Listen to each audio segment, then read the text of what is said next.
Alright there, YouTube. So I guess we're testing out this mic for how it does in the wind here, but anyway, we got something I'm gonna go pick up. Step deck trailer here. Got about 10 inches of snow here the other day, so I gotta get this thing pulled out and all this garbage cleaned up. I got quite a few miles. I'm gonna try to get on the road super early tomorrow morning, so I wanted to kind of get this thing hooked up and ready to go here today. So first thing in the morning tomorrow, bright and early, I can just hop in and go. Might put a couple tires on this trailer. Definitely got to get it pulled out and all this stuff cleaned up.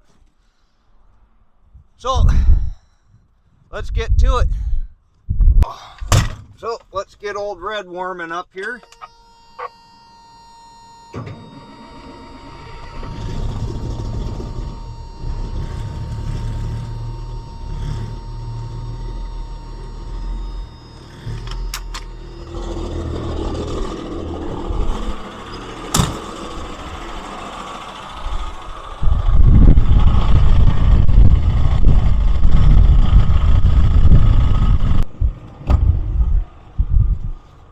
Brush.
Okay, so we got the truck trailer backed up over to the shop here.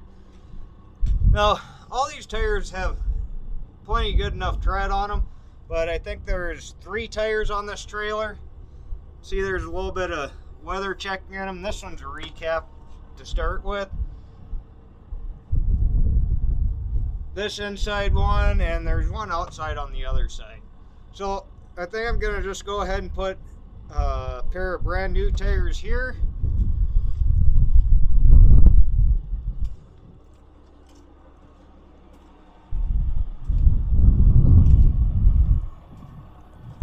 And I've got a really good match to this inside tire here. It's even the same brand, right about the same tread depth.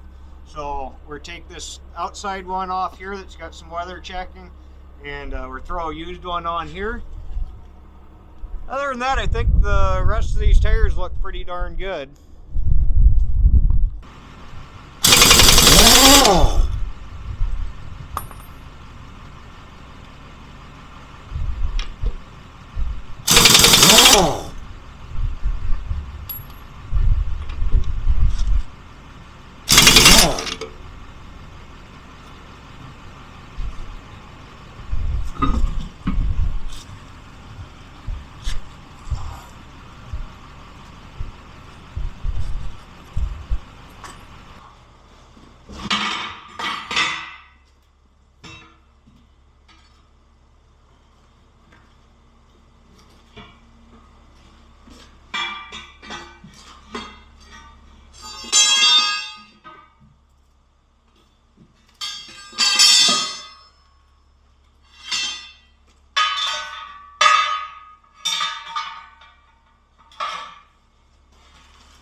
Alright, so if you ever want to know how old a tire is, you got to look around the tire here, and there it is.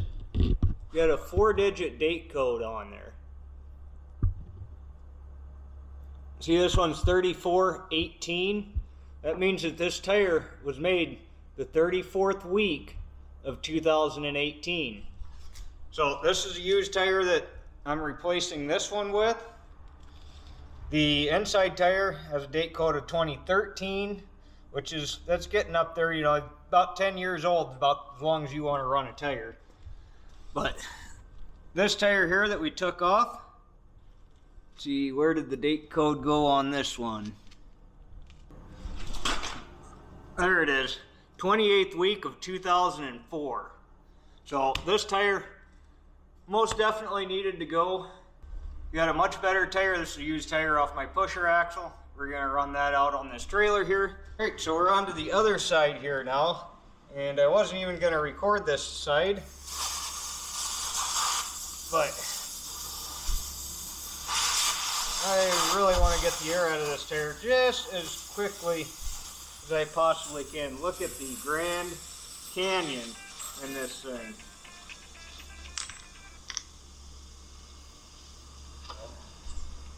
Oh, come on, get out of here.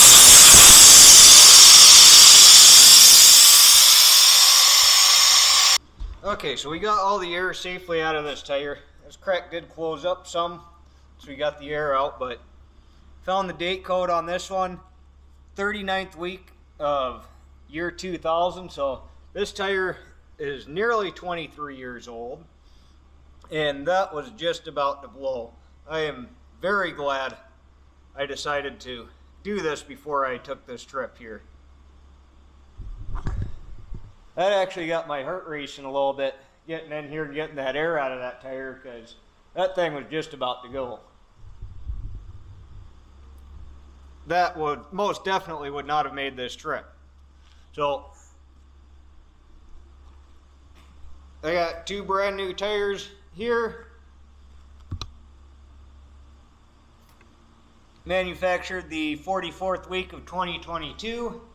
It is 2023 now, but tires are never a day old when you get them. So got 2 brand new tires for this position, and we are most definitely going to very carefully check the rest of the tires on this trailer and make sure that we're good to go. Okay, so we got all of our tires done here now. Going through checking lights here. Got brake lights, tail lights, turn signals. If I remember right, I did have a marker light out somewhere on this trailer last time I used it.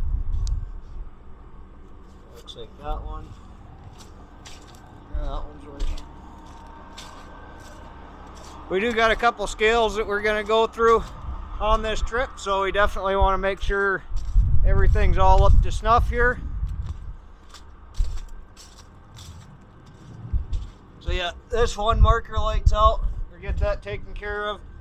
I did want to put a suspension dump valve on this trailer here today. I got one to go on there, but kind of running out of time. And I think the plan might actually change to leaving tonight rather than in the morning, because the guy actually wants me there fairly early tomorrow, and it's a pretty good drive to get over there. So we might just leave tonight, kind of meander on over that way after supper, and do that instead of leaving early in the morning. So let me get this marker light fixed, and I think we should be ready to go. Okay, so our light's fixed here. Bulb was actually fine. They just had a bunch of these non-insulated junk butt splices in here.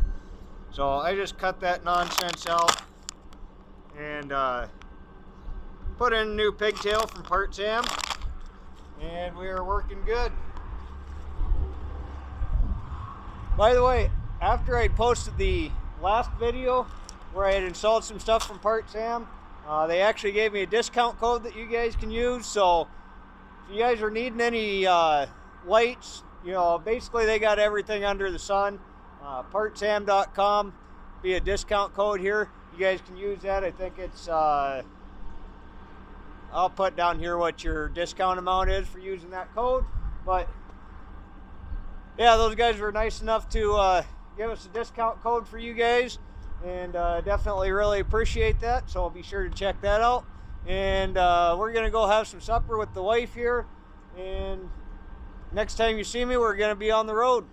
All right, so we had supper with the wife here, and the truck's warming back up. Got Jimmy the dog coming with me today, and we're about ready to get the heck out of here.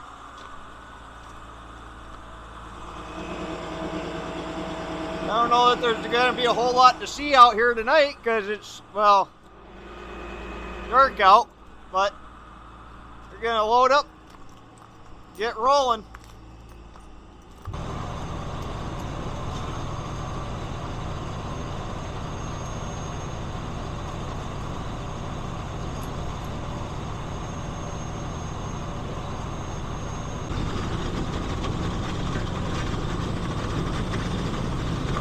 Well, that's one advantage to getting an early start to the day. Way station's closed. Alright, so we're all loaded up here. Sorry I didn't really film a whole lot, both on the way out here as well as loading this up. There really wasn't much to see on the way out here. Jimmy's doing his thing, but a lot of it was in the dark. And then, yeah, the rest just kind of open prairie and snow here. Not a whole lot to see, but we got this thing loaded down, chained down. Just walking around checking everything here before we get on the interstate.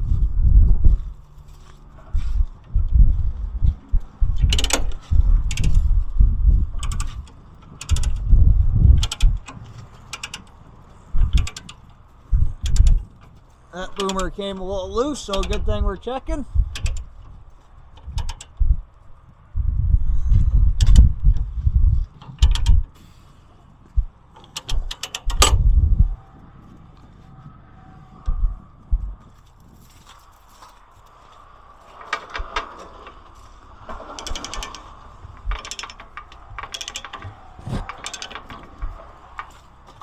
Checking our tires. Everything's looking pretty good.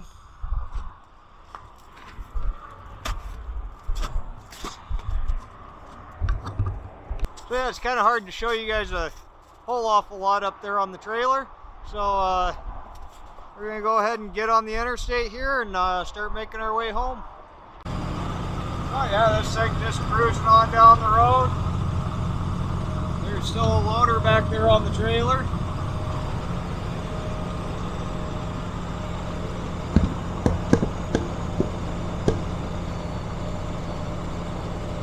Pulls nice and easy. This is actually a pretty light load for Old Red here. I think this machine weighs somewhere in the neighborhood of 35,000 pounds. And typically I haul about 66,000 pounds on the trailer when I'm hauling grain or dirt or whatever, so I'm probably somewhere in the neighborhood of 75,000 pounds right now. So that's really a pretty light load for this truck, and it shows it pulls real nice and easy. No trouble at all. I can run it as fast as I want to. I'm actually still in South Dakota, so I could run 80 if I wanted to, but 75 is fast enough. This truck is comfortable at 75. Yeah, 75 is right about 1600 RPMs. Old B model plenty happy right there. Should be getting back into North Dakota here pretty soon. And we're still a few hours to go yet once we get back to North Dakota, but... Alright, so... I had big plans of setting up a bunch of really cool shots on the way home. And I stopped one more time after I last talked to you guys, and I got to looking at the time. And I said to myself, you know, if I don't get the boot scoot and boogieing, it's going to be dark when I get home, and I'm already tired. As you guys can probably see, the sun's setting now. So, basically I flicked the chain, said that ain't going nowhere, and I put her in the high hole for about 280 miles straight. And we just pulled in the shop here. I'm not even going to unload this thing here tonight. We're going to come back here in the morning tomorrow after I've had a good night's sleep. And we're going to get this thing all unchained and unloaded. And then we'll play with it a little bit. I'm not even going to play with it tonight. So that was a pretty long trip. It was about 400 miles total each way. So 800 mile round trip. I did a couple hundred miles last night, but you know, it's still, I put on over 700 miles today, plus you know, a couple of hours of looking over the machine, running it around the guy's place a little bit there, and you know, negotiating a deal. So it's been a long day. So we'll see you guys here in just a second, but it's going to be tomorrow, and we'll continue from there.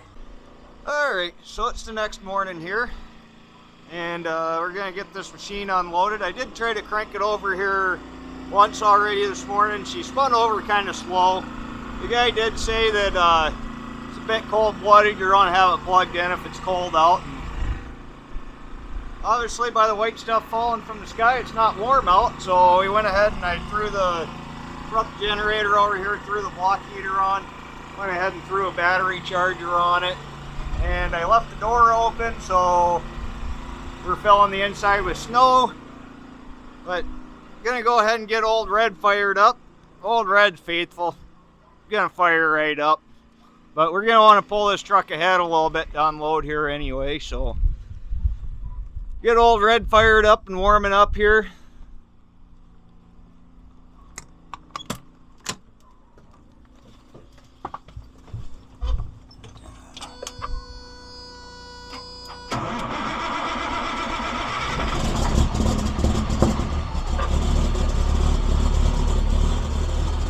Alright, so seems how the generator is sitting right here. We got a nice little stepping stool up here. Oh.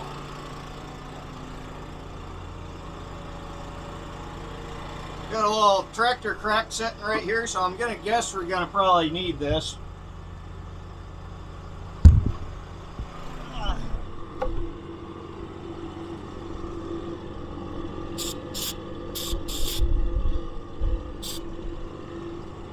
Get it up in here.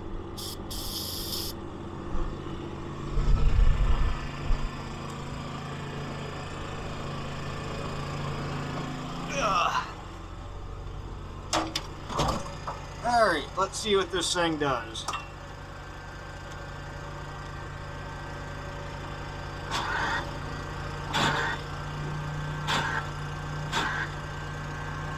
Okay.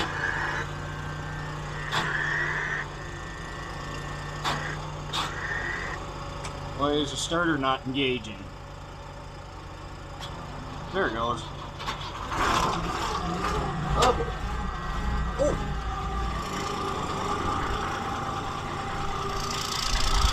Okay, yeah, that fired right up, but I just gotta forget to take this off. Get that off quick before it melts on there.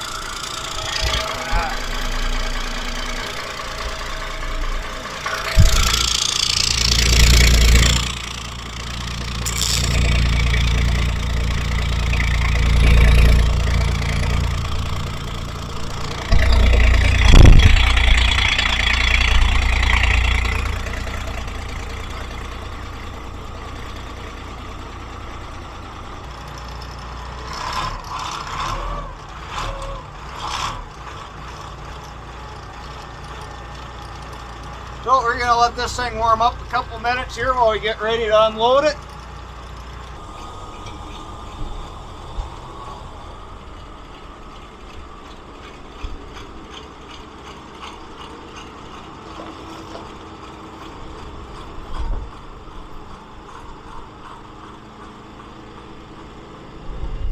Now the fuel gauge shows empty, but I got no idea if the fuel gauge works or not. And I really don't want to run this thing out of fuel, so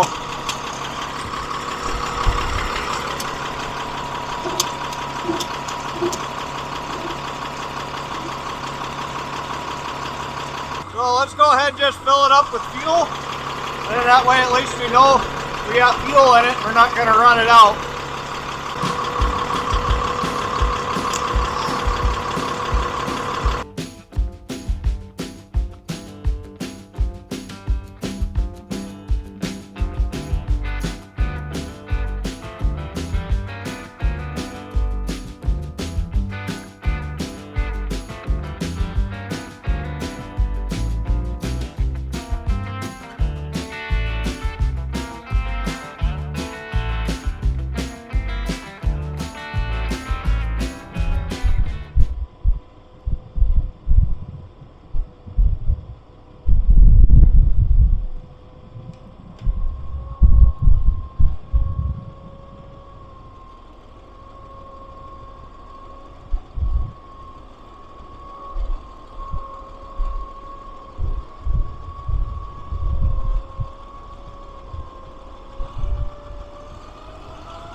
So we got her down on the ground here now. So, real quick here, just do a 360 around it. You know, all the tires are pretty good, all the sheet metal's pretty good. I mean, this machine doesn't look like it's been really abused. A couple of bad things, it looks like a couple of these hoses don't have a whole lot of life left in them.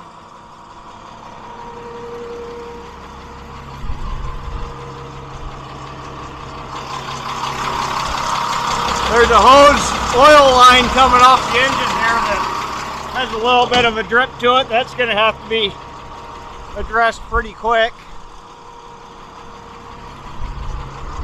You can see it's kind of dripping a little bit of oil down right there.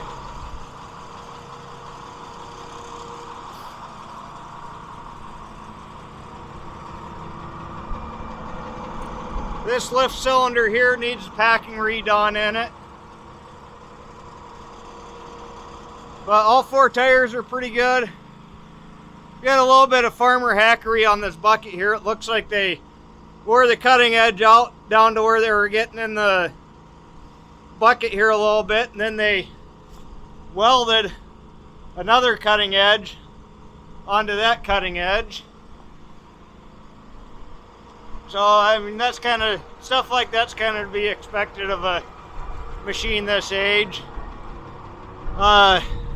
Here's the stuff here for the return to dig or auto level or whatever. This is all loose, busted. I think there might actually be a part or two missing out of there. So that's an issue, but all these bucket pins and stuff seem tight. There is a little bit of springiness in the hydraulics there, so I'm thinking maybe there's a little bit of air in those cylinders, probably because that one's leaking a little bit.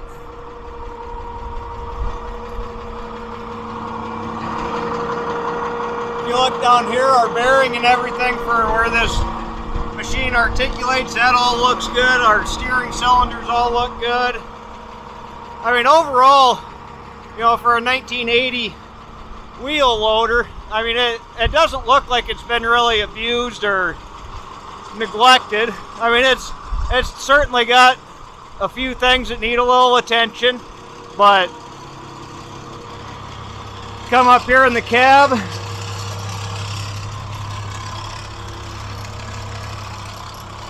Fuel gauge still shows empty, so fuel gauge doesn't work.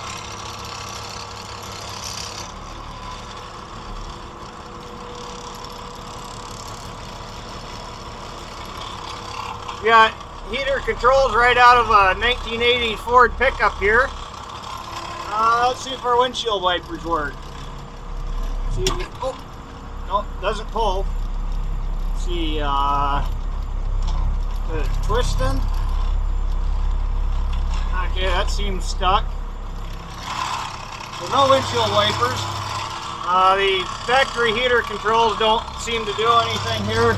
There's this aftermarket heater here that works. I mean, it's actually getting fairly warm in here.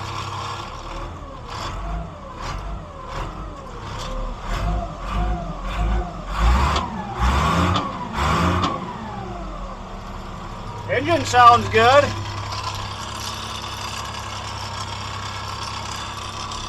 It says that we've got all the oil pressure.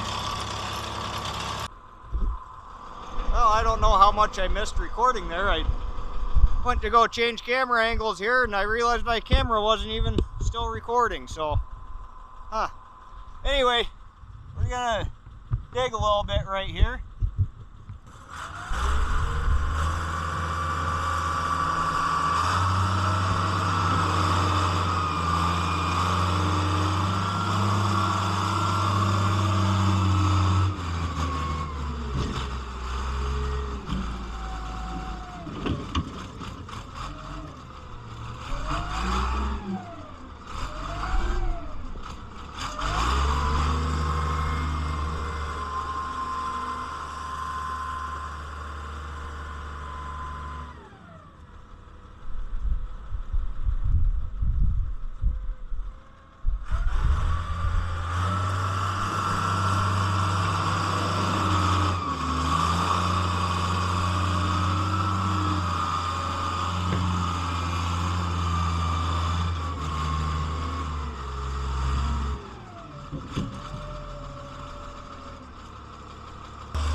actually pushes back in through that old snow pretty good, stacks it up pretty high. You could get it even higher if I had a better snow load here, and that's pretty icy underneath this right here, so I'm just kind of spinning. So it's hard to really get a full push all the way up, but I mean, it pushes quite a bit higher than the skid steer does. Yeah, I think the transmission's just fine. You know, I was kind of afraid to really get after it in the guy's yard there, because I didn't want to spin tires and stuff and tear his yard up. But yeah, you just got to rev the piss out of it.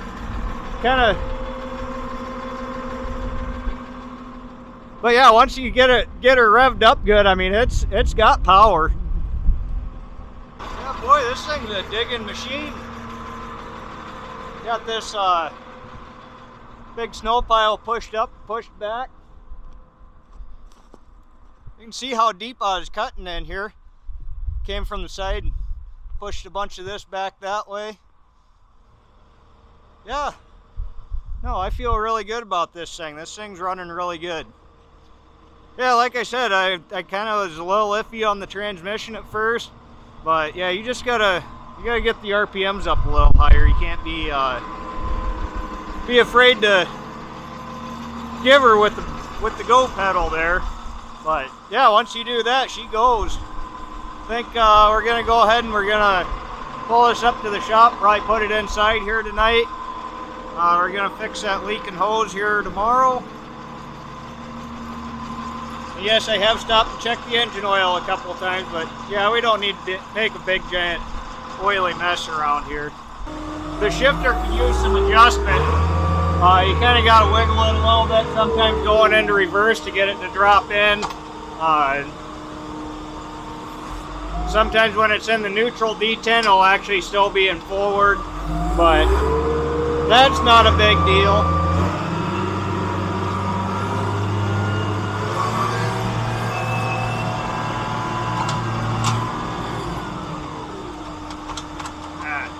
Yeah, sometimes it doesn't want to, you got to get it in just the right spot to go into high too.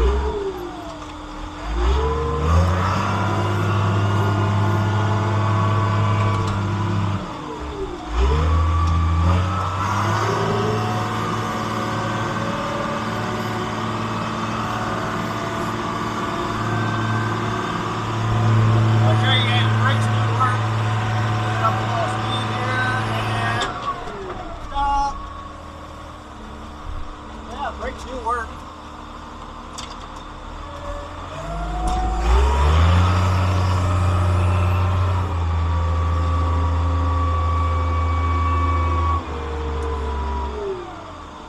A little size comparison. This one's actually got a 8-foot snow bucket on it, and I believe that bucket's 8 feet wide. So similar size bucket at the moment. That thing will push a much bigger snow pusher than that. That bucket's good for loading dirt. You ain't getting a full scoop of dirt in this bucket. But yeah, there's a little size comparison between the skid loader and the front end loader. Definitely a little more traction challenged on this one. Might get a tire grooving tool and do a little work on these tires here, get a little better winter traction, but seems like she's got pretty good bones.